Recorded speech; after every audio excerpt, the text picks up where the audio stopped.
नमस्कार, आप देख रहे हैं जवाब देना पड़ेगा। आपके साथ मैं हूं पल्लवी रविंद्र सिंह। 26 नवंबर से जारी किसान आंदोलन एक नए पड़ाव पर पहुंच चुका है। आंदोलनरत किसानों ने मानसून सत्र के दौरान ये ऐलान किया है कि एक संसद अगर सदन में चलेगी तो एक हम बाहर चलाएंगे। विपक्ष से अपील की है कि सदन में उनकी आवाज बने ताकि सरकार तक उनकी आवाज पहुंच सके। आज किसान संसद का दूसरा दिन है। कल किसानों ने अपना प्रदर्शन बेहद शांतिपूर्ण तरीके से किया था। इस बीच राकेश टिकैत का बयान आया है कि शेर चुप है। इसका मतलब ये नहीं कि वो हार गया है, ये इसकी कोई नई चाल भी हो सकती है। इसलिए गांव के किसान पूरी तरीके से तैयार रहे। मतलब राकेश टिकैत ने अप्रत्यक्ष रूप से केंद्र पर कटाक्ष कर दिया है। अब सवाल ये कि आखिर इस आंदोलन के आगे क्या, कब तक किसान बॉर्डर्स पर बैठे रहेंगे और तथाकथित किसान नेता और राजनेता मासूम किसानों की भावनाओं का इस्तेमाल करते रहेंगे। जवाब देना पड़ेगा मैं आज की चर्चा इसी मुद्दे पर, लेकिन उससे पहले आप मामला समझने के लिए ये रिपोर्ट देखिए।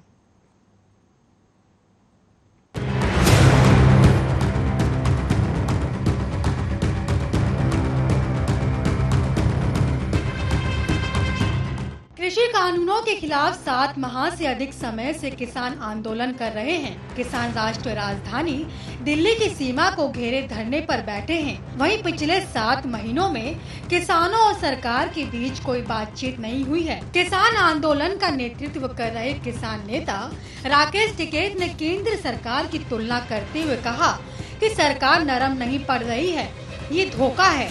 टिकैत ने कहा कि जो मीठा होता है वह कुर्सी से जाकर चिपक जाता है, जैसे ततैया। सरकार मीठी है तो कोई न कोई चाल चलेगी। उन्होंने आगे कहा कि अगर शेर देखकर दुबक हिरन को ये नहीं सोचना चाहिए कि वह शांत है, ये समझना चाहिए कि वह कोई न कोई दाव जरूर चलेगा। दिल्ली का शेर चुप है, इसका मतलब है कि वह हरकत करेगा। गाँव वाले सावधान रहें, ना वे हारा है और ना ही कमजोर है। राकेश टिकैत ने कहा कि तैयार रहना गांव वालों, क्योंकि दिल्ली चुप बैठी है। कैसे तैयार रहना है वह सबको पता है। उन्होंने चुनौती भरे लहजे में कहा कि डीजल चाहे आप जितना महंगा कर लो, ट्रैक्टर सारे तैयार हैं। गन्ना तो हमारे पास से चला जाता है, लेकिन उसका भाव नहीं मिलता। टिकैत ने आगे कहा कि गन्ने को काट काट कर खाओगे तो वह रस नहीं देता है। गन्ने को पूरी पिराई करनी पड़ती है, तभी वो गन्ना रस देता है। पिराई की जरूरत है। उन्होंने आगे कहा कि ट्रैक्टर के बिना खेती नहीं होती है और ट्रैक्टर क्या प्रतिबंधित वाहन है, उसको बकायदा रजिस्ट्रेशन होता है। हम पैसे देकर खरीदते हैं, वे हमारे पास आता है। अपनी बात को आगे बढ़ाते हुए टिकैत ने कहा कि हम सिर्फ अपनी मांगों को लेकर सरकार से बात कर रहे हैं। हम चाहते हैं कि सरकार MSP पर गारंटी कानून दे और इन तीनों काले कानूनों को वापस ले। टिकैत ने कहा कि कल जंतर मंतर पर 10 से अधिक राज्यों के लोग आए थे और उन्होंने अपनी अपनी दिक्कतें बताई। सबसे बड़ी दिक्कत MSP को लेकर किसानों ने बताई।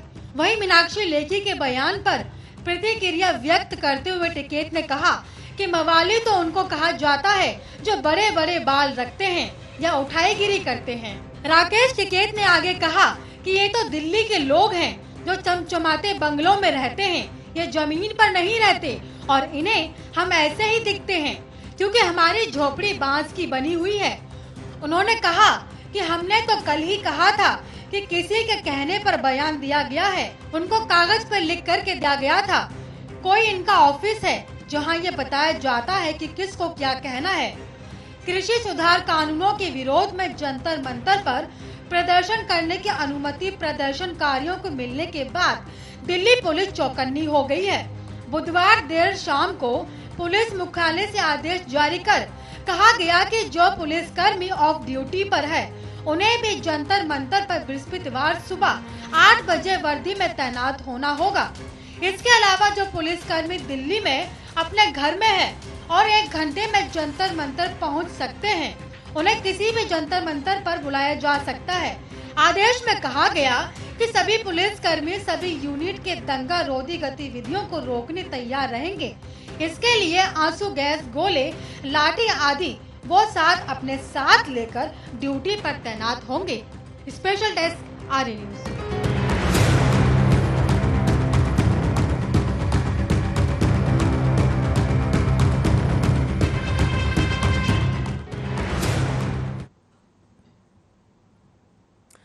तो किसान संसद का आज दूसरा दिन है। कल बेहद शांतिपूर्ण तरीके से किसानों ने अपना प्रदर्शन किया था और वैसी ही तस्वीरें आज भी देखने को मिली थी जंतर मंतर पर। इसी मुद्दे पर चर्चा कर रहे हैं, जवाब देना पड़ेगा मैं।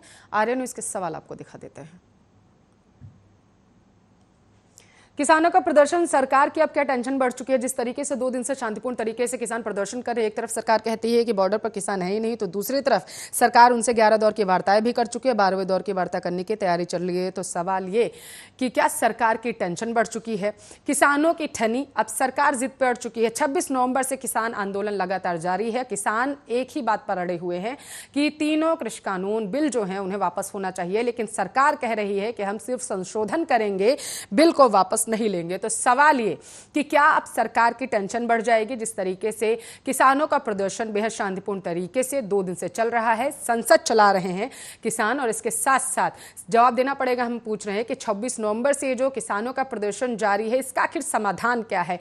इस आंदोलन के आखिर आगे क्या? लगभग आपको बताते चलें, 26 नवंबर से किसानों का प्रदर्शन लगातार जारी है और विपक्ष का किसानों को कहीं ना कहीं साथ मिलता हुआ दिख रहा है। तो क्या विपक्ष का जिस तरीके से साथ मिल चुका है, तो किसानों का इसको फायदा कहीं ना कहीं क्या देखने को मिलेगा? क्योंकि विपक्ष किसानों की आवाज बनके सदन में गूंज रही है लगातार। जिस तरीके से किसान संसद चला रहे हैं जंतर मंतर पर, तो विपक्ष कह रहा है कि किसान बिल को वापस ले लेना चाहिए। आपकी जानकारी के लिए आपको बताते चले, किसानों का प्रदर्शन लगातार बढ़ता जा रहा है। 26 नवंबर से किसान बॉर्डर्स पर बैठे हुए हैं और सारे बॉर्डर से 5-5 की संख्या में किसान एकत्रित हो रहे हैं सिंघू बॉर्डर पर। वहां से हर संगठन का आपको बताते चले, हर संगठन से 5 किसानों को एकत्रित किया जा रहा है। उसके बाद उनमें से एक को मॉनिटर बना करके लगभग 200 किसानों को जंतर मंतर पर जो दिल्ली पुलिस है वो लेकर के जा रही है और जंतर मंतर पर शांतिपूर्ण तरीके से किसान जो है वो प्रदर्शन कर रहे हैं। लेकिन इस सब के बीच राकेश टिकैत के बयान ने एक बार फिर से सियासी सरगर्मियां जो है वो बढ़ा दी हैं। राकेश टिकैत ने पहले बयान दिया कि अब जो किसान है वो सीधे उत्तर प्रदेश जाएंगे और वहां पर सरकार को मजा चखाएंगे। तो वहीं दूसरी तरफ राकेश टिकैत ने बयान ये भी दे दिया कि जिस तरीके से किसान शांतिपूर्ण तरीके से प्रदर्शन कर रहे हैं, तो वहीं दूसरी तरफ सरकार जो है वो बेहद शांतिपूर्ण तरीके से बैठी हुई है। अब इसका मतलब ये नहीं है कि अगर शांतिपूर्ण तरीके से सरकार बैठी हुई है, कुछ कह नहीं रही है, तो वो कोई कदम नहीं उठा सकते हैं। गांव के किसान पूरी तरीके से तैयार रहें सरकार को मजा चखाने के लिए। तो इस तरीके के बयान के बाद सियासी सरगर्मियां बढ़ चुकी हैं, जहां विपक्ष किसानों का समर्थन कर रहा है, विपक्ष किसानों का साथ दे रहा है और कह रहा है काले कानूनों को वापस लिया जाना चाहिए। तो वहीं दूसरी तरफ आपको बताते चलें, किसानों ने भी विपक्ष से मांग कर ली है कि आप सदन में हमारी आवाज़ बनिए, तो हम आपकी आवाज़ जो चुनावी राज्य है वहां बनेंगे जाकर के।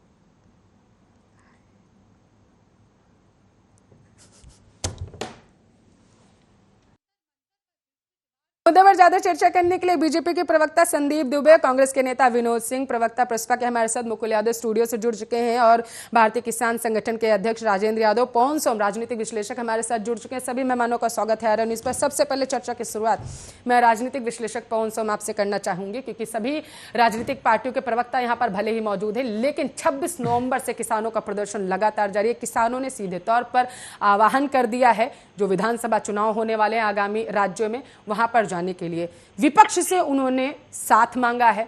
सरकार की टेंशन क्या बढ़ने वाली है? राजनीतिक विश्लेषक की नजर से आप कैसे देखते हैं? देखिए पल्लवी जी, जिस तरह से किसान पिछले साल भर से आंदोलनरत हैं और उन्होंने आंदोलन को अपने कमजोर नहीं होने दिया। सरकार ने बहुत सारी कोशिशें करी कि उनको कमजोर किया जाए, लेकिन आज भी वो एक मजबूत स्थिति में है और उनको जंतर मंतर पर किसान संसद लगाने के लिए भी सरकार ने अनुमति दे दी है। अब इस अनुमति मिलने के बाद सरकार के सामने किसान की एंट्री दिल्ली के अंदर हो गई है और दिल्ली में जो लोग जानते हैं कि जंतर मंतर पर जो लोग प्रदर्शन करते हैं, उस प्रदर्शन का एक हिस्टोरिकल जो है महत्व जो है बढ़ जाता है, क्योंकि जितनी भी इंटरनेशनल मीडिया है उसकी नजर भी जंतर मंतर के प्रदर्शनों पर जनरली रहती है। तो इस प्रदर्शन को लेकर सरकार की जो एक वो थी नीति कि भाई हम इस प्रदर्शन को होने देंगे और इससे हमें कोई फर्क नहीं पड़ता है, अब उसमें एकदम से बदलाव आ जाएगा और सरकार को अब एक एक पल की जो रिपोर्टिंग है, जो किसानों की है उसके ऊपर ध्यान रखना पड़ेगा, क्योंकि वहां पल पल की जो रिपोर्टिंग है वो इंटरनेशनल मीडिया की तरफ चली जाएगी। तो इससे सरकार की जो छवि है, क्योंकि पहले से ही सरकार की छवि काफी धूमिल हुई है इस किसान आंदोलन को लेकर के, और आगे जो किसान आंदोलन है वो इस पूरे मुद्दे पर सरकार की टेंशन को और ज्यादा बढ़ाने वाला है। क्योंकि जो राकेश टिकैत जी हैं, राकेश टिकैत जी ने अभी एक बहुत बड़ा बयान दिया। उन्होंने कहा कि अगर किसी भी तरह से सरकार कुछ गलत कदम उठाती है तो गांव में सभी लोग जो किसान हैं, हमारे भाई हैं, उन सबको तैयार रहना चाहिए, क्योंकि ऐसा नहीं है कि सरकार कुछ कर नहीं रही तो वो कुछ करेगी भी नहीं। तो इसके पीछे कोई साजिश भी वो देख रहे हैं कि इसके पीछे कोई साजिश भी हो सकती है, इसीलिए सबको उन्होंने तैयार रहने को कहा है।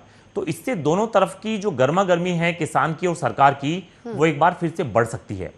और इसी मुद्दे पर आपने देखा होगा कि जो अकाली दल है, सुखविंदर जी जो हैं उन्होंने, और जो पूर्व हमारी कृषि मंत्री थी, उन्होंने भी इसके ऊपर काफी तीखा आज बयान दिया है संसद के अंदर में। उन्होंने कहा है कि किसानों को जिस वक्त ये कानून बनाए जा रहे थे, सरकार बना रही थी किसानों के खिलाफ, तो उनकी जो पार्टी थी वो सरकार में थी, लेकिन उनकी पार्टी ने सरकार को इसलिए छोड़ दिया क्योंकि ये कानून सरकार किसानों के खिलाफ बना रही थी और हमने मना किया था। तो इसका मतलब यह है कि जो सरकार के अंदर के लोग थे, उन्होंने भी एक एक करके सरकार को इस मुद्दे पर छोड़ना शुरू कर दिया है। तो इसका जो बहुत बड़ा एक इंटरनेशनल महत्व है प्रेस की नजर में, वो बहुत ज्यादा बढ़ जाने वाला है जंतर मंतर पर जाने के बाद। आप कहना चाहते हैं एक तरीके से सरकार पूरी तरीके से घिर चुकी है, टेंशन जो है बढ़ चुकी है। भले ही जंतर मंतर पर जाने की इजाजत दे दी है, लेकिन अब और सहूलियत बरतनी पड़ेगी। संदीप दुबे, तैयारियां सारी हो चुकी हैं? क्योंकि राकेश टिकैत तो कह रहे हैं कि चुप के भले बैठे हुए हैं लेकिन वार जरूर करेंगे। पल्लवी जी, देखिए, कोई भी सरकार अपने नागरिकों से नहीं लड़ सकती, और नागरिक और सरकार के बीच में लड़ाइयां नहीं होती हैं, सामंजस्य होता है। और समझने की जरूरत है कि सरकार जो ये बिल लेके आई है वो आम आदमी, जो हमारे किसान हैं, देखिए हम जितने लोग बैठे हैं इसमें, चाहे राजेंद्र भाई बैठे हो, मुकुल भाई बैठे हो, विनोद भाई बैठे हो, या पवन भाई बैठे हो, या आप बैठी हो, या मैं हूँ, हम लोग किसान परिवार से ही होंगे। ज्यादातर लोग किसान परिवार में ही हैं और सब लोग किसान हित की ही बात करते हैं। तो दिक्कत कहाँ है? दिक्कत इसलिए हो रही है कि किसान बिल को समझने में दिक्कत हो रही है। सरकार तो बार बार कह रही है आइए, बैठिए, वार्ता करिए। सरकार हर समय आश्वासन दे रही है, सरकार हर समय सभी विषयों पे चर्चा करने को तैयार है, सरकार ने सभी विषयों को परस्पर तरीके से रखा है। अब दिक्कत ये हो रही है कि आम जो लोग हैं, जो इस आंदोलन से नहीं जुड़े हैं, वो किसानों के नाम पे जो ये आंदोलन हो रहा है, किसानों के हित का कितना ध्यान इस आंदोलन में है, वो स्वयं पूरा देश देख रहा है। लेकिन मैं बिल्कुल किसान आंदोलन के नाम पे जितने आंदोलन हो रहे हैं, सरकार चाहती है कि बैठ कर उनसे संवाद करे, और ये सरकार गूंगी बहरी सरकार नहीं है। सरकार का मानना है कि बहुत समय से किसान जो थे वो आत्महत्या कर रहे थे, किसी की भी सरकार हो, किसानों की आमदनी नहीं बढ़ी, किसान आमदनी दुगुनी की जाए और बेहतर विकल्प किसानों के पास हो, ताकि वो अपने फसलों के लिए उचित मूल्य पर, जो उनको नहीं मिल पाता था, वो मंडी सुविधाएं थी और बहुत जगह नहीं भी थी, उन सबको ऐसा अवसर मिले कि देश के किसी कोने में अपना फसल बेच सके। ऐसे सोच के साथ सरकार इस बिल को ले आई है, और इस बिल पे इसीलिए चाहती है सरकार की हमेशा चर्चा, और जहां लग रहा है कि कमी है उसको हम सुधारेंगे। हम कोई ऐसा तो है नहीं कि हम हिटलर शाही वाली सरकार है कि आप पे कोई चीज थोप रही है। जरूरी ये है कि आपको समझना पड़ेगा, क्योंकि हम मान के बैठेंगे मोदी जी का चेहरा बहुत खराब है, हम मोदी जी से नफरत है, मोदी जी अच्छा भी काम करेंगे तो उनकी बुराई करेंगे, तो फिर ये अगर आपके मन मस्तिष्क में है तो इसको हमें लगता है कि स्वयं आप ही इसको दूर कर सकते हैं, क्योंकि आपने अपने अंदर गंदी सोच रखी है। तो ये विपक्ष को चाहिए कि जो ये आग लगा रहे हैं कांग्रेस के मित्र लोग, सपा के मित्र लोग और लोग, तो ये लोग बहकावे में ना आए, खासतौर से जो किसान नेता है, किसान साथी हैं, और परस्पर जो वार्ता सरकार चाहती है वो वार्ता हो, क्योंकि एनडीए की घटक दल की पार्टियों को भी यही बात समझा दी होती, जहां विपक्ष को समझाने की कोशिश कर रहे हैं। राजेंद्र यादव, इस आंदोलन का अंत कब होगा आखिर? 26 नवंबर से लगातार किसान बॉर्डर्स पर बैठे हुए हैं अपनी मांग को लेकर के कि किसान बिल वापस होना चाहिए, लेकिन सरकार कह रही है हम सिर्फ संशोधन करेंगे, किसी भी हालत में बिल वापस नहीं होगा। हाँ, कमियां आपको लग रही हैं, संदीप दुबे जी भी कह रहे हैं कमियां लग रही हैं, बताइए, सिर्फ संशोधन होगा। ये देश का यही एक दुर्भाग्य है कि कमियां गिनाने के बाद भी कमियां मानने को तैयार नहीं है। किसान और सरकार के बीच में 11 दौर की वार्ता हो चुकी है, उस 11 दौर की वार्ता में हर बार कहते हैं कि हाँ हम इस बिंदु पर काम कर लेंगे, इस बिंदु पर काम कर लेंगे, यहाँ खामियां रहेगी, इसको दूर कर लेंगे, इसको दूर कर लेंगे, इसको दूर कर लेंगे। लेकिन जैसे उस मीटिंग से बाहर उठते हैं तो भारतीय जनता पार्टी के सभी नेता एक सुर में बोलते हैं, चाहे वो कृषि मंत्री जी हों या कोई और नेता हों, कि हाँ इस कानून में कुछ खराबी है नहीं। अरे भैया खराबी नहीं है तो आप इसमें इतनी सारी मीटिंग क्यों कर रहे हैं? आप तत्काल प्रभाव से कहते हैं भैया इसमें कुछ नहीं होगा। दूसरी बात होती है कि किसान बहुत भोला है, आपकी बात को मैं बिल्कुल सही ठहराता हूँ, किसान भोला है, लेकिन आप ही तो वो लोग हैं जो किसानों को आतंकवादी और अभी तो आपने मवाली जो क्या क्या बोलते हैं, तो आप आग में घी डालने का काम खुद करते हैं। अगर इतनी अच्छी मानसिकता के साथ भारतीय जनता पार्टी के लोग बैठे हुए होते तो ये आंदोलन आप कहना चाहते हैं कि सरकार सिर्फ संशोधन करने का हवाला देती है कि संशोधन हम कर देंगे, लेकिन संशोधन किए नहीं गए हैं। ये मैं वही कह रहा हूं कि सरकार की जो कथनी और करनी है उसमें बहुत बड़ा फर्क है। वहीं पर किसान जो नाराज हैं, किसान को ये जो है वो नाराज होने वाले थोड़ी ना होते हैं, वो तो देश का पेट भरने का काम करते हैं। संदीप दुबे जवाब दीजिए उसका। विनोद जी आपके पास आते हो, उनका काम संशोधन करने की सिर्फ बात कही आप लोगों ने? नहीं पल्लवी जी, देखिए इसमें बड़ी अच्छी बात ये है कि मेरे मित्र जो राजेंद्र भाई हैं किसानों के पक्ष में, सर्वोच्च न्यायालय ने भी इस विषय में कमेटी बनाई। ये लोग किसी को मानते नहीं, इनके जो जिद है वो सिर्फ ये है कि ये कानून है, ये बुरा कानून है, भले इन्होंने पढ़ा नहीं, इसके फायदे नहीं पता, लेकिन इसको वापस होना चाहिए क्योंकि ये मोदी जी लेके आ रहे हैं, ये भारतीय जनता पार्टी की एनडीए सरकार लेके आ रही है और इस वजह से विरोध है। तो हमें लगता है कि कमियां हो सकती हैं आपके नजर में, अब चेहरा किसी का खराब हो और उसको लेके आप विरोध कर रहे हैं तो ये विरोध स्वीकार नहीं होगा। लेकिन मैं सिर्फ इतना कहता हूं कि जिस विषय पे आपको दिक्कत है उस विषय पे सरकार के कृषि मंत्री जी ने स्वयं कहा है आगे आके कि आप बात करिए, बात रखिए। राजेंद्र जी, सरकार का विरोध हो रहा है या फिर बिल का विरोध हो रहा है?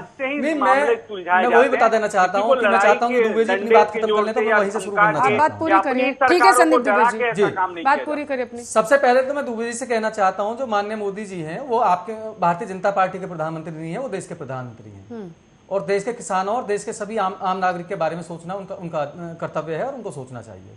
दूसरी बात, आप कहते हैं कि माननीय सर्वोच्च न्यायालय ने कमेटी बनाई थी, तो वो कमेटी हमने नहीं बनाई थी, वो माननीय सर्वोच्च न्यायालय ने बनाई थी और कमेटी ने अपना इस्तीफा दिया, हमने थोड़ी कहा कि आप इस्तीफा दे दो। तो तीसरी बात, आप कहते हैं कि कानून नहीं पढ़े हुए हैं, यही तो दिक्कत है कि किसानों ने इस बार कानून पढ़ लिए हैं, इसीलिए विरोध हो रहा है। आप कहते हैं, आपकी सरकार कहती है कि 1 साल के लिए होल्ड कर देते हैं। क्या हमारे साथ पवन सोम जी बैठे हुए हैं और मैं जानता हूं कि एक अधिवक्ता हैं और दिल्ली हाई कोर्ट में प्रैक्टिस करते हैं, मैं उनसे भी ये जानकारी क्या कहते हैं आर्या न्यूज के माध्यम से आम जन को दिलवाना चाहता हूं कि क्या ऐसा कोई कानून है कि संसद से कोई बिल पारित हो जाए उसको फिर वही संसद रोक लगा दे? करेक्ट। ऐसा कोई भी कानून नहीं है, सिर्फ देश को धोखा देने वाली बात है। यहीं से सरकार का विश्वास जो है वो खत्म हो गया। किसान इसीलिए अपनी बात पर अड़े हुए हैं कि ये झूठ बोलते हैं, झूठ के अलावा कुछ नहीं बोलते हैं, सिर्फ एक लॉलीपॉप देना चाहते हैं कि उसे लेके किसान यहां से चला जाए, हम अपनी चलाएंगे और ये जो देश के किसान हैं उनको तो पूंजी के हवाले कर देंगे। संदीप दुबे जी कह रहे हैं कि आपने कमेटी की बात मानने से भी इनकार कर दिया था। कमेटी तो सुप्रीम कोर्ट ने नियुक्त की थी ना, उन्होंने कहा था कि वो आप लोगों से बात करेगी। कमेटी ने काम ही कहाँ किया है? हाँ। ये तो जग जाहिर है। मैं राजेंद्र जी से पूछना चाहता हूँ, कमेटी के 2 सदस्यों ने आप लोगों को सुप्रीम कोर्ट के द्वारा बनाई गई कमेटी पर भरोसा था? आप इसमें बताएं कि इस कानून में कौन कौन से संदीप दुबे जी 1 मिनट जल्दी से बताइए राजेंद्र, उसके बाद सरकार मान जाए। आप बताइए मुझे, ठीक है आप बताइए। ठीक है, विनोद जी और मुकुल जी भी बैठे हुए हैं, जल्दी से उनके पास जाना। जल्दी राजेंद्र जी जवाब दीजिए। नहीं, माननीय सर्वोच्च न्यायालय का किसी ने विरोध तो किया नहीं था। कमेटी अपना भागी का बयान याद कर लीजिए, उसके बाद जवाब दीजिए। मैं बिल्कुल बयान याद कर रहा हूँ। हम लोगों ने कहा था कि जो कमेटी के सदस्य हैं, अब मैं बताता हूँ आपको, जो कमेटी के सदस्य हैं उन लोगों पर हमें भरोसा नहीं है, क्योंकि 2 दिन पहले अरे भाई छोड़ दीजिए, सारी बातों को याद कीजिएगा, एक बात को पीछे आप जाइएगा, पीछे देखिएगा, क्योंकि जो कमेटी के 2 सदस्य थे उन्होंने 2 दिन पहले स्टेटमेंट दी थी कि ये कानून जो है बहुत अच्छा है। उसके बाद जब 2 दिन बाद उनका कमेटी में नाम आया तो किसानों ने विरोध किया कि ये तो पहले से ही अच्छा बता रहे, तो ये क्या निर्णय करेंगे? ये तो कहीं ना कहीं सरकार के पक्ष में बात करेंगे। सपना आया था किसानों को सरकार के पक्ष में बात सपना तो किसी को भी नहीं आता। हाँ, तो आप सीधा कहिए ना कि सुप्रीम कोर्ट के द्वारा नियुक्त किए गए व्यक्तियों पर आपको भरोसा नहीं था, सीधा नहीं, ये बिल्कुल कहिए। वही तो मैं बोल रहा हूँ। हाँ, तो यही कहिए, आप बिल्कुल, ये मत बिल्कुल, कहिए सीधी कि बात किसी ने कर रहा हूं विरोध ही नहीं मैं किया बता के कर रहा हूँ आपको कि किसानों को भरोसा नहीं था इसलिए मैंने किया था। ठीक है। विनोद सिंह, राहुल गांधी बहुत सपोर्ट कर रहे हैं उतर करके, आगामी विधानसभा चुनाव को देखते हुए, या फिर किसानों का सच में कोई टेंशन है उन्हें, किसानों को लेकर के? देखिए पल्लवी जी, राहुल गांधी जी और कांग्रेस पार्टी किसानों के साथ जो अन्याय, जो बर्बरता, जो कहीं ना कहीं उनके भविष्य के साथ खिलवाड़ भारतीय जनता पार्टी कर रही है, क्योंकि ये सरकार में है, बहुमत में है, तो राहुल गांधी किसानों के साथ हमेशा खड़े रहेंगे, कांग्रेस पार्टी पूरी खड़ी रहेगी। चाहे ये जितनी मन जासूसी करवा ले, जितने अनैतिक छापे डलवा लें, दबाव डलवा लें, चाहे प्रधानमंत्री जी के द्वारा मीनाक्षी लेखी जी को मंत्री पद की जिम्मेदारी दी जाए, और इसलिए जिम्मेदारी दी जाए कि किसानों को शपथ लेते, जिम्मेदारी संभालते ही उनको मवाली और गुंडा कहा जाए, उनका अपमान किया जाए, लेकिन कांग्रेस पार्टी इनके तानाशाही रवैये, इनके अनैतिक आचरण के खिलाफ बिल्कुल खड़ी रहेगी और इनको इनकी संवैधानिक, राजनीतिक, नैतिक मर्यादाओं पे इनसे जवाब मांगेगी और इनको ऐसे छोड़ने वाली नहीं है। मैं कहता हूं पल्लवी जी, क्या आपको सहानुभूति नहीं है? क्या किसान हमारा ऐसा जो अन्नदाता है, उसके साथ देश के किसी वर्ग को, किसी व्यक्ति को सहानुभूति नहीं होनी चाहिए? क्योंकि इस सरकार ने एक ताना बाना बना है अपने चुनिंदा मित्रों को, अपने उद्योगपति दोस्तों को, अपने निकटतम सहयोगियों को फायदा राहुल गांधी पहुंचाने ने के जो लिए सहानुभूति वायनाड जा करके, पंजाब जा करके, उत्तर प्रदेश जा करके दिखा दी जब चुनाव हो रहे थे, यही सहानुभूति अगर दिल्ली के बॉर्डर्स पर जा करके किसानों को दिखा देते तो शायद राजेंद्र यादव जी लगातार यही कहते कि हाँ विपक्ष भी उनके साथ है, और अब हम लोग भी बोल रहे होते। देखिए, ठीक है, आप समझिए, ठीक है। मुकुल यादव जी जुड़े हुए हैं। मुकुल यादव जी, हालांकि अभी तो नई नई उभरी आपकी पार्टी है प्रसपा, लेकिन राजनीतिक सफर तो बढ़िया, बहुत पुराना रहा है। कैसे देख रहे हैं किसान आंदोलन को आप लोग? देखिए पल्लवी जी, मैं आपको बता दूं, ये तो हमारे देश का दुर्भाग्य है कि जो हमारे किसान हैं उनके ऊपर इतना अत्याचार हो रहा है। इतना अत्याचार नहीं होना चाहिए। और अभी जैसे संदीप दुबे जी बता रहे थे, इनकी पार्टी कल एक महिला महोदय जो है इतनी गंदी टिप्पणी कर देती है हमारे किसानों के लिए, तो ये बहुत दुर्भाग्य है कि इस तरीके से जो है टिप्पणी दे रही हैं। और देखिए, ये किसान ही हैं जो हर एक देशवासी का पेट भर रहे हैं, मैं आपको बता दूं। तो कहीं ना कहीं इनके जो समस्या है वो सुननी चाहिए और इस पर विचार करना चाहिए। ये जो है ठीक नहीं हो रहा। और ये बड़ी अच्छी बात हुई है कि अब जो है दिल्ली बॉर्डर से उठ के और जंतर मंतर पे जाने की परमिशन मिल चुकी है, क्योंकि यहाँ पे मीडिया भी एक्टिव रहती है। और जो है तो बॉर्डर्स पर मीडिया एक्टिव नहीं थी, इसका मतलब आप नहीं, एक्टिव थी वो ठीक है, पर जितने भी देखो जो है ऐतिहासिक जो आंदोलन हुए हैं वो जंतर मंतर से ही हुए हैं, वहीं से ही सफर चला है। तो ये बड़ी अच्छी शुरुआत है किसानों के लिए। किसानों ने कहा है कि विपक्ष हमारा साथ दे तो हम उसका साथ देंगे आगामी विधानसभा चुनाव में जाकर के, जहां जहां भी होने वाले विपक्ष का साथ। खुश हो रहे हैं? किसानों का साथ मिल रहा है? जी मैम, ये बड़ी अच्छी बात है हमारी पार्टी के लिए कि जो है राकेश टिकैत जी ने भी ये बयान दिए हैं कि जो पार्टी हमें जो है सपोर्ट करेगी, हम आगामी चुनाव 2022 के लिए उत्तर प्रदेश में जो है उनके सपोर्ट में रहेंगे। तो ये बड़ी अच्छी बात है। और देखिए, कहीं ना कहीं राजनीति तय भी यहीं से किसानों से ही होती है, क्योंकि लगभग पूरे उत्तर प्रदेश में देखा जाए तो जो है किसानों की बहुत बड़ी तादाद में किसान हैं। तो प्रसपा साथ सिर्फ इसलिए किसानों को दे रही है क्योंकि राकेश टिकैत ने कहा है कि आगामी विधानसभा चुनाव में अगर हमारा साथ देंगे तो हम विपक्ष का साथ देंगे? देखिए मैम, ऐसा नहीं है। हमारे जो है माननीय राष्ट्रीय अध्यक्ष शिवपाल जी हों, मुलायम सिंह जी हों, ये तो पहले से ही जो है किसानों के हितैषी रहे हैं। तो ये तो बड़ी अच्छी बात है। तो इसमें कोई ऐसा नहीं है कि अब आगामी चुनाव के लिए किसानों के लिए प्रसपा क्या करने वाली है? जल्दी से जवाब दीजिए, उसके बाद पवन सोम जी मैं पूरा सियासी समीकरण आपसे समझूंगी उत्तर प्रदेश का। किसानों के लिए देखिए, अगर हमारी सरकार आती है तो हम नई नई योजना लाएंगे और जैसे जो है जितने भी जो धान है, गेहूं है, जो भी फसल है, उस पर उच्चतम मूल्य दिलवाने की कोशिश करेंगे। ये हमारा मेन मोटिव रहेगा। और मूल्य तो उन्हें मिल ही रहा है, उन्हें गारंटी चाहिए एमएसपी पर। जी, हम अगर हमारी सरकार बनती है तो हम गारंटी दिलाएंगे उन्हें। बीजेपी भी दिला रही है, 1964 से कांग्रेस भी दिलाने की बात देखिए, कर रही है। बीजेपी तो जुमला देने का काम करती है, इसके अलावा कुछ काम नहीं करती बीजेपी। कांग्रेस का भी थोड़ा जिक्र कर लेते हैं। एमएसपी का जिक्र सबसे पहले कांग्रेस ने 1964 में किया था। पवन सोम जी, आपने सारे प्रवक्ताओं को सुना, पूरी तरीके से अगर इन लोगों को सुना जाए, जिस तरीके से राजेंद्र यादव जी, विनोद जी, संदीप जी, मुकुल जी, जिस तरीके से इन्होंने अभी जवाब दिया, पूरा आपने देखा, मुकुल जी ने भी कहा कि क्योंकि किसानों ने कहा कि हम आपका साथ देंगे, क्योंकि आपने बंगाल का भी देखा होगा, क्या तस्वीरें वहां पर थी जब राकेश टिकैत पहुंचे थे। अब सीधे तौर पर आपने उत्तर प्रदेश, उत्तराखंड का भी जिक्र देख लिया है, आम आदमी पार्टी सभी वहां पर पहुंच रहे हैं चुनावी समीकरण को साधने के लिए। तो सीधे तौर पर देखें कि किसान, ऐसा आंदोलन 26 नवंबर से चल रहा है, पूरे देश जो है अभी किसानों के साथ है, देश का हर एक राज्य से किसान बॉर्डर्स पर पहुंच रहा है, इसी वजह से विपक्ष जो है साथ दे रहा है क्या किसानों का? इसमें एक बात ये भी हमें देखनी चाहिए कि जिस तरह से ये पूरा जो देश है बहुत बड़ा कृषि प्रधान देश है। अगर हम पूरे विश्व की बात करें तो जिस कृषि प्रधान देश में एक बहुत बड़ा अगर कोई आंदोलन चल रहा है तो उस आंदोलन को हमें बहुत हल्के में वैसे सरकार को नहीं लेना चाहिए था। मेरे हिसाब से उनको ये थोड़ा सा सोचना चाहिए था एक बार कि अगर सारे किसान आंदोलनरत हो जाएंगे तो कृषि का क्या होगा और कृषि कैसे चलेगी आगे। क्योंकि यहाँ जो किसान हैं, मैं अभी पीछे जब रिपोर्टिंग देख रहा था काफ़ी न्यूज़ चैनल्स पे, तो मैंने देखा कि वहाँ काफ़ी जगह से, काफ़ी राज्यों से किसान आते रहते हैं, आकर के उसमें पार्टिसिपेट करते हैं। तो इसका मतलब ये है कि काफ़ी राज्यों के जब किसान एक ही बात को उठाएं तो उस बात में वो सही है गलत उसका फैसला तो बहुत बाद में होगा, लेकिन उसके ऊपर अभी सरकार भी बीच में काफ़ी सक्रिय दिखी थी कि उन्होंने किसानों से बात करनी शुरू करी। लेकिन जो विपक्ष है, विपक्ष का काम होता है किसी भी सरकार की गलत नीतियों को पब्लिक के सामने लेकर के आना। और जो किसान संगठन हैं वो पहले से ही किसान की जो विरोधी नीतियां हैं जो उनको लग रही हैं उसके ऊपर वो आंदोलनरत है। और अब जो विपक्ष है, विपक्ष ने भी उसी बात को दोबारा से दोहराना शुरू कर दिया है। लेकिन क्योंकि ये लोग अभी जंतर मंतर में पहुंच गए हैं तो जंतर मंतर क्योंकि हर पार्टी का जो दफ्तर होता है उससे काफी नजदीक है, दिल्ली में उनकी जद में है, तो वहां जरूर विपक्ष के सारे नेता पहुंचते रहेंगे। इससे आंदोलन को बल मिलेगा और बहुत ज्यादा बल मिलेगा। तो सरकारों को सिंघ बॉर्डर, टिकरी बॉर्डर, गाजीपुर बॉर्डर, ये राजनेताओं की पहुंच से दूर थे।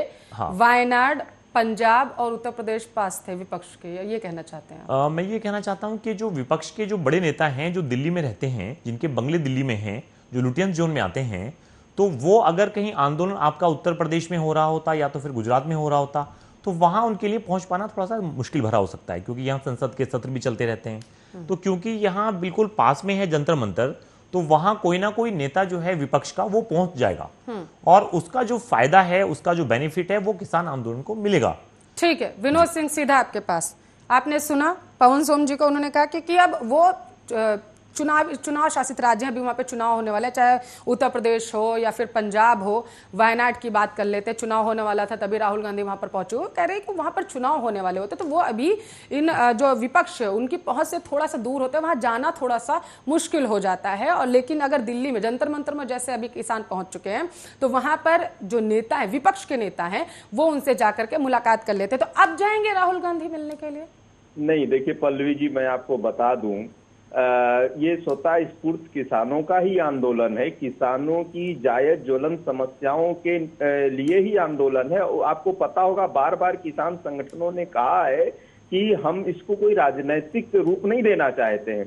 तो कांग्रेस पार्टी उनकी पूरी भावना के साथ रहते हुए किसानों के हित में जो उनकी जायज मांगे हैं जो और वो पूरी तरीके से सही है, उस पर हठधर्मिता ना करते हुए सरकार को उनकी सुध लेने का काम करना चाहिए और उसको एड्रेस करने का काम करना चाहिए। हम सैद्धांतिक वैचारिक तौर पर पूरी तरीके से किसानों के साथ हैं, लेकिन किसान, भारतीय जनता पार्टी तो ये चाहती है कि उसमें ये राजनीति 2019 के मैनिफेस्टो में आपके किसान बिल लाना था या नहीं था? देखिए किसान बिल लाना, किसानों को सशक्त करना, और अभी कोई साथी कह रहा था कि किसानों की क्या स्थिति थी, आप देखिए इतने वर्षों में लगातार जितना भी संभव हो चुका किसानों के लिए कांग्रेस पार्टी ने भरसक 2019 के कांग्रेस के मैनिफेस्टो में किसान बिल लाना था या नहीं था? था, लेकिन उसका स्वरूप इस तरीके से नहीं था।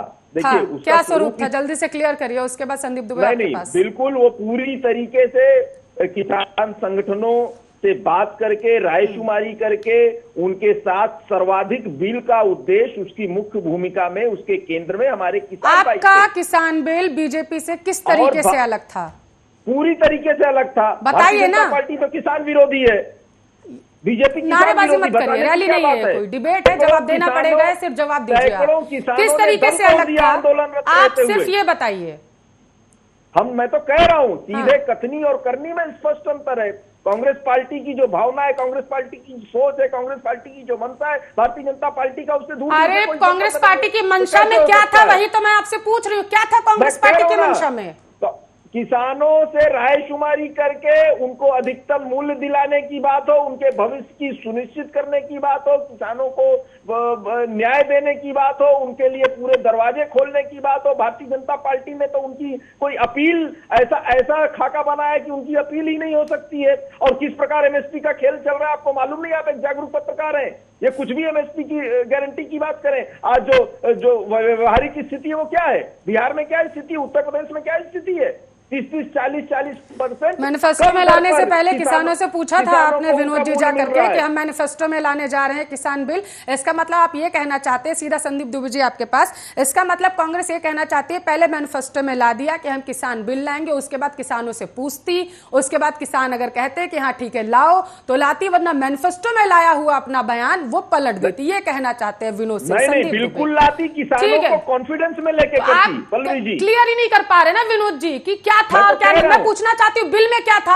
आप कह रहे कॉन्फिडेंस में ला करके किसानों को बिल लाती, आप किसानों को ये क्यों नहीं बताते हैं विनोद जी कि दोनों सदनों से पारित होकर के बिल आता है, कोई वहां पर आराम से विपक्ष बैठा रहता है, मुंह से चू तक नहीं निकलती है आप लोगों की, आराम से पास होकर के आ गया। अब जाकर के जब मासूम किसान बॉर्डर पर आ गया तो आप झंडा बुलंद करने चले हैं। संदीप दुबे, विनोद जी देखिए, मैं बार बार इसीलिए आपसे पूछ रही हूँ कि क्या राहुल गांधी जाएंगे बॉर्डर्स पर? आपने अभी भी जवाब नहीं दिया। राहुल गांधी वायनाड पहुंच जाते हैं, चुनाव शासित राज्य था, वहां पहुंच गए वो जाकर के, वहां कह रहे हैं कि जिस दिन किसान बिल समझ जाएगा देश में आग लग जाएगी। उत्तर प्रदेश महापंचायत चल रही है प्रियंका गांधी वाड्रा की, बॉर्डर्स पर किसानों के पास नहीं पहुंच पाई हैं वो, और आप कह रहे हैं कि विपक्ष किसानों के साथ है। मासूम किसानों को बरगलाना बंद कीजिए, उतरना है तो धरातल पर उतरिए। संदीप दुबे जी, अनुपालन हुआ ठीक है, इस बिल को पास आप पहले आप ये बताइए 2019 के मैनिफेस्टो में क्या था, और पंजाब में जिस तरीके से देश में सबसे ज्यादा अगर किसानों की मौत होती है तो वो पंजाब में होती है, जो कर्ज से डूब करके अपनी जान दे देते हैं। ये रिपोर्ट में है, रिकॉर्ड में है, ये चीज सबसे ज्यादा पंजाब में होता है। आप देश के किसानों को ये क्यों नहीं बताते हैं कि पंजाब के कृषि कानून में अभी भी है कि उनको जेल जाने का प्रावधान है? क्लियर क्यों नहीं करते हैं आप लोग? देश में संदीप दुबे, पंजाब का सदन में आप लोगों से जवाब नहीं दिया जाता है, बाहर आकर के मासूम किसानों को बरगला रहे हैं। संदीप दुबे, देखिए पल्लवी जी, मैं इस विषय को थोड़ा और अच्छे तरीके से रखना चाहूंगा। इसलिए रखना चाहूंगा, मैं कांग्रेस या मुकुल भाई, राजेश भाई या पवन भाई, जो लोगों ने भी अपनी अपनी बातें रखी, उसको समझने की जरूरत है कि हमारी सरकार, हमने क्या किया। 1991 में भारत के अंदर याराना पूंजीवाद आया, कंप्यूटर से लोगों ने कहा कि कंप्यूटर आएगा, हम लोग भी विपक्ष में थे, हम इसको स्वीकार करते हैं, कंप्यूटर आएगा, रोजगार कम हो जाएगा। लेकिन आज देखिए सबसे ज्यादा रोजगार कंप्यूटर से आए। ऐसे ही किसानों को लेके हो रहा है कि अगर किसानों के खेती आएगी, उनके मूल्य अच्छे मिलेंगे, उनको फसलों के दाम मिलेंगे, आधुनिक खेती होगी, ऑनलाइन माध्यमों से किसान अपने दाम को बेचेंगे, उनको बेहतर दाम मिलेगा। अगर उनके मूल्य को बेहतर मूल्य मिले, कार को बेहतर मूल्य मिले, तो फिर उनकी गरीबी दूर होगी। आज सबसे जरूरत है कि आपने सही कहा कि हमारी सरकार हो या किसी की सरकार हो, हमें ये स्वीकार करने में दिक्कत नहीं है कि अभी किसानों की आत्महत्याएं प्रदेशों में और या देश के अंदर किसी भी राज्यों में कम नहीं हुई है, वो आज भी किसान आत्महत्या कर रहे हैं। तो मैं सभी से पूछना चाहता हूं कि अगर किसानों के मूल्य को दुगुनी करनी हो, आपके पास कोई बेहतर सुझाव हो, इस बिल में कोई परिवर्तन लाना हो, आपके पास 2 या 3 बेहतर सुझाव हो, उस सुझाव को आप दीजिए और हम उसको स्वीकार करने को तैयार हैं। ये सरकार कोई गूंगी बहरी नहीं है, ये सरकार सबकी सुनती है। देखिए एक गलती क्या हुई है, मैं जो समझ रहा हूँ वो विपक्ष इसको बार बार कह रहा है। मोदी जी ने कहा कि किसानों को भी हक मिलना चाहिए कि किसान भी अपने वस्तुओं को ऑनलाइन बेच सके। कांग्रेस को दिक्कत है क्योंकि जैसे ही किसान समृद्ध हो जाएगा, जो गरीबी के नाम पे वोट लेती है विपक्षी पार्टियां, वो लेना बंद हो जाएंगी, फिर सरकार संदीप दुबे जी, बातचीत का जो सिलसिला था वो क्यों रुक गया? आप किसानों 11 दौर की वार्ताएं आप लोगों ने की किसानों के साथ में, और उसके बाद जब 12वें दौर की वार्ता की बातचीत चली, किसानों ने आप लोगों को चिट्ठी तक लिखी है कि आप लोग बात करिए आकर के, लेकिन 2 गज की दूरी, 2 टेलीफोन का सिर्फ फासला है, प्रधानमंत्री ने यह कह दिया, लेकिन टाइम क्यों नहीं फिक्स किया जा रहा? दोबारा से किसानों से बातचीत करने के लिए उन्हें बुलाया क्यों नहीं जा रहा है? देखिए, इसको कहते हैं किसान भाई लोग बात तो करते हैं, माइक से बोलते हैं, मीडिया में तो बोलते हैं, लेकिन सरकार के साथ समन्वय करना होता है तो समन्वय से दूर चले जाते हैं। मैं किसी पे आरोप प्रत्यारोप नहीं लगाना चाहता, मैं सिर्फ इतना कहता हूं, सुप्रीम कोर्ट कोई कमेटी बनाती है वो नामंजूर है, सरकार कोई कमेटी बनाती है वो नामंजूर है, इनको किसी पे विश्वास नहीं है।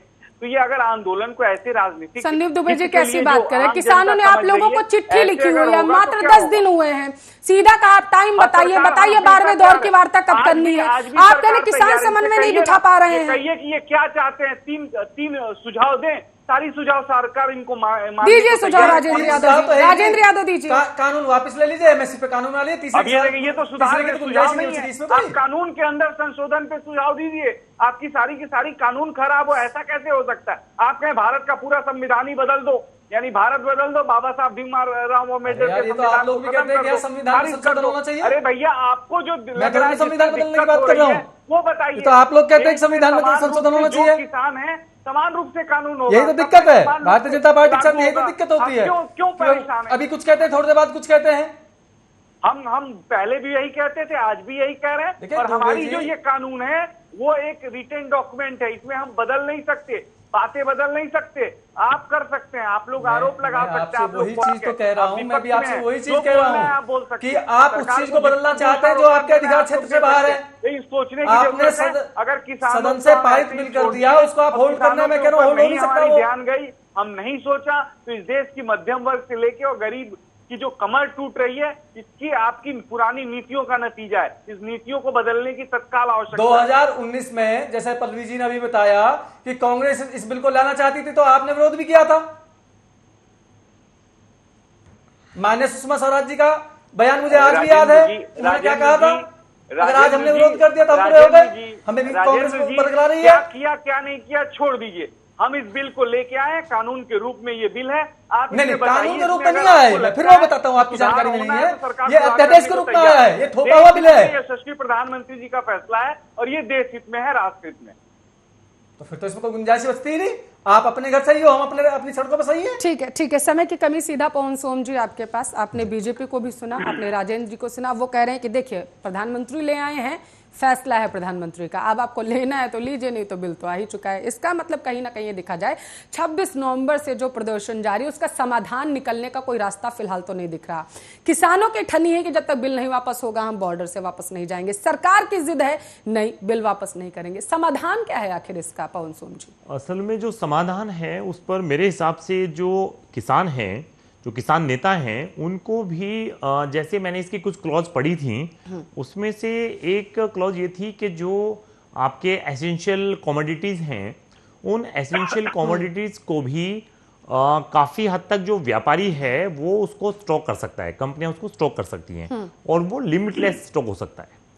तो इस तरह की जो चीज़ें हैं वो किसानों के फेवर की ना होकर के व्यापारी के फेवर की हैं। तो ये बात समझ में आती है कि कुछ एक ऐसी क्लॉज हैं इसमें जिनके ऊपर विचार करना चाहिए, लेकिन पूरे बिल को मतलब खराब बताना, इसमें भी कोई बहुत बड़ा दम नहीं लगता मुझे।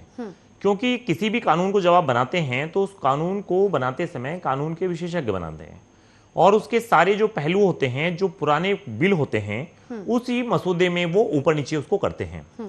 तो कहीं ना कहीं इस बिल से मैं ये मान सकता हूं कि कुछ क्लॉज ऐसी हो सकती हैं जो किसान के या आम आदमी के खिलाफ हों, और उनको बदल दें। सरकार भी बदल सकती है, उसमें कोई बुराई नहीं है। लेकिन एकदम से ये कहना कि पूरा बिल खराब है, तो इसमें भी कोई दम मतलब मेरी तरफ से मुझे नहीं लगता होना चाहिए। और किसान को, सरकार को ये बात रखनी चाहिए अपनी कि भाई जो बिल की ये जो क्लॉज हैं, कुछ सर्टेन क्लॉज हैं, उसमें आप बदलाव करिए। सरकार भी उस बात को समझे किसानों की, और किसानों, क्योंकि किसान भी इस देश का अन्नदाता है, उसको भी हम सड़कों पे इतने दिनों तक बैठाकर नहीं रख सकते। इससे पूरे अंतर्राष्ट्रीय जगत में सरकार की जो छवि है वो नकारात्मक बन जाती है, चाहे वो प्रदर्शन कहीं फ्रांस में हो रहे हो, जर्मनी, जापान, कहीं भी हो रहे हो। लेकिन कभी भी किसान के प्रदर्शन को उचित नहीं ठहरा जा सकता है। वो कहीं ना कहीं फिर अंतर्राष्ट्रीय स्तर पर हमारी छवि को गिराता है और उससे हमारी साख को नुकसान होता है। बिल्कुल, सरकार को साथ भी देश थोड़ा की सा भी समझना छवि को चाहिए और नुकसान। थोड़ा सा उसमें किसानों को भी। हाँ ठीक है, बहुत बहुत शुक्रिया सभी मेहमानों का, समय की कमी है, बहुत बहुत शुक्रिया सभी मेहमानों का इस मुद्दे पर चर्चा करने के लिए। तो जवाब देना पड़ेगा, मैं फिलहाल के लिए मेरे पास इतना ही समय था। देश दुनिया की तमाम खबरों के लिए आप देखते रहिए आपका अपना न्यूज चैनल आर्या न्यूज।